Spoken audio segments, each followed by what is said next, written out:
What's up everyone? Thank you so much for tuning into this video. This is like the first time I've ever doing this when I'm talking one-on-one on camera, especially replying to your questions that you guys sent me. So I got a few of you guys that sent me questions through that Instagram chat, the S-ICD and ICD group that I've made on Instagram through the broadcast channel. I just asked questions about my health condition, my ICD, and how it is to live with ARVC. In today's video, I'm going to be answering some of the questions that you guys have sent me through that chat and through DMs.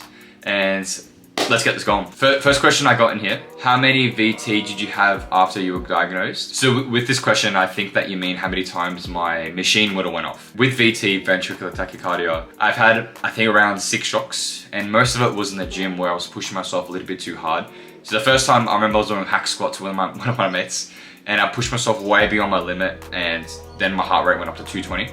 And I remember the second time was taking a stimulant-free pre-workout, which I highly don't recommend because even my surgeon was saying don't touch that BS.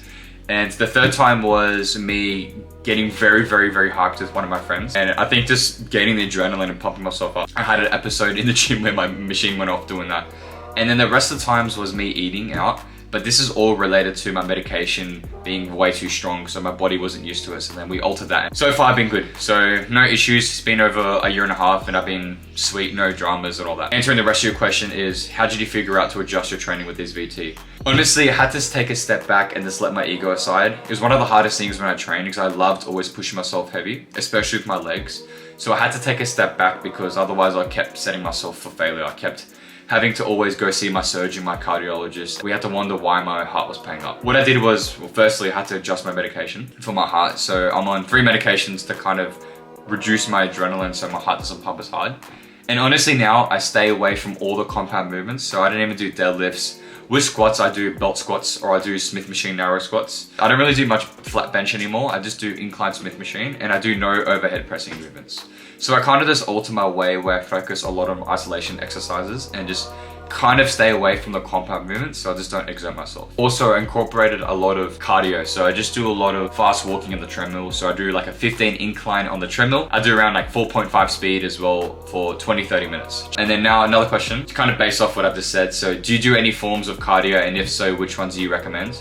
So I recommend stuff where you don't involve a lot of contact sports. So stay away from like rugby, I would say stay away from boxing, jiu-jitsu and all that stuff. Even though it's fun, you just sometimes gonna make sacrifices and not do that. So the cardio that I personally do is what I just said before with the treadmill. And I love to do my swimming. So if I go to the beach, I'll love to swim, even just in the pool. I just like to keep it simple. I don't like to overthink all this stuff and just overdo it. Sometimes I'll kick a ball in the park with some of my mates. That's what I love to do, just to kind of keep it simple like that. Now, my third question is, have you had any close calls with your heart? I have. This is where I push myself in the gym and that's where all the close calls kind of come. When I've had my shocks, I've always had that feeling of like anxiety come through my body where I would feel like a build up in my heart.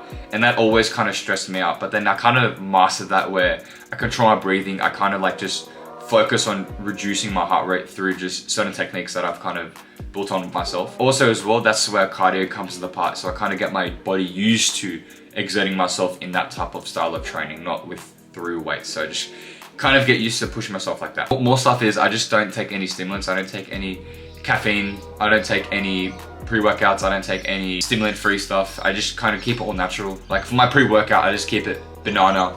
I keep it just certain fruits. So my next question that I got asked is it okay to drink alcohol? So this honestly just depends on if you're on medication or not. Personally for me, I don't like to drink at all. I just don't like it at all. I just don't like the way that I feel, especially if I drink too much and just get drunk. I just like to know where I am and I guess like I can be in my own headspace. But personally for me, I don't really know how to answer that question. It depends if you're on medication or not. So I feel like that's a question you should ask your cardiologist. But I'm sure like a drink or two won't hurt, but just getting drunk is definitely not a good idea. I got asked, my understanding with ARVC is that working out will speed the progression of disease. How have you chosen to go about your training? What I do is I alter my training where I don't push myself too hard, but I still isolate my muscles. So with my fitness goals, I want to kind of build my frame. I just want to build more of a figure, like an aesthetic physique. I don't push myself too hard. I kind of minimize my intensity in my training. So that's why I kind of keep it basic with like my walking, just like fast incline walk. I do a lot of isolation exercises. I find just doing those small movements, I've been honestly fine. And even my surgeon, my cardiologist gave me like a green tick to do all that stuff. I think everyone's gonna be different. Definitely ask your surgeon and your cardiologist this. That's what I personally find. Just doing the basic stuff always works. And also as well, when you train, less is better. Don't overtrain your stuff. Just honestly, if you do like a certain muscle group like chest, honestly keep it 2 to 3 exercises, probably 3 sets each. And I find that honestly is the most effective. You don't need to do too much or too many things. Another question is, are you using objective measures like measurements of your heart rate, and is it in your intention to slow your progression? I used to track my heart rate, but the thing is I don't like to do it anymore because I find that it was always distracting checking my heart rate every set. Even though it's very good, I just find that it made me feel very, very anxious. Especially when I had my episodes in the gym, I just always felt paranoid that if my heart rate were to go above, let's say like 150, 160, I would have to kind of stress myself. I would feel a little bit stressed and I would have to calm myself down. So personally, I just wear a normal watch. I used to wear my Apple Watch, but I just don't do any of that stuff anymore. With slow progression, no way. I'm still training how I train now. There's definitely no way I'm slowing down. All right, sorry, I didn't see the last question in that big message, but the question is, if you're on medications, I'll share that I've been on a beta blocker and it's been wrecking me, so I'm considering coming off it and just trying to take care of myself in different ways, natural supplements, breath work, haven't decided yet. That's something you have to ask your cardiologist. He definitely knows more than what you do and what I do. I was the same. When I had my episodes, I was on so many drugs to kind of reduce my heart rate, but now I pretty much half the dose on one of my medications and I find that I feel so much better. I feel like how I was pre-heart condition. So I'm taking Toprol, which is a medication that reduces my blood pressure. I'm on Entresto, which I take twice a day, which kind of minimizes the adrenaline on my heart. And I take Sotalol, which kind of makes me more relaxed, more mellow. With natural supplements, honestly, I just take magnesium glycinate, which definitely helps with your whole body. I take electrolytes normally when I train, and I take like creatine, I take protein powder, I take vitamin D, zinc,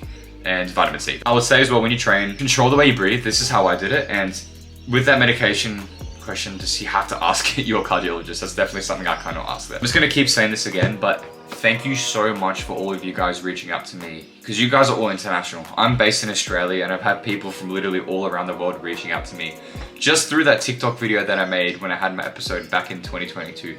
But it means a lot that all you guys are looking up to me personally, and you guys are asking me personal questions about what you can do with your condition, how you can alter your training, and what I did when I was having my surgery and I was getting into my training. So it just means a lot that you guys are there. Honestly, I did not expect doing this. It feels good. It feels good helping you guys out there, and just always remember that I'm always gonna be if you guys need any questions, and that's why I created that group, because you're not the only one out there. I generally thought that I was the same, but I'm so glad that I created awareness through that TikTok video back in the day. And look where we are now. I'm talking to you guys on camera. You guys are asking me questions and I'm answering it. Health always comes first. Look after yourselves.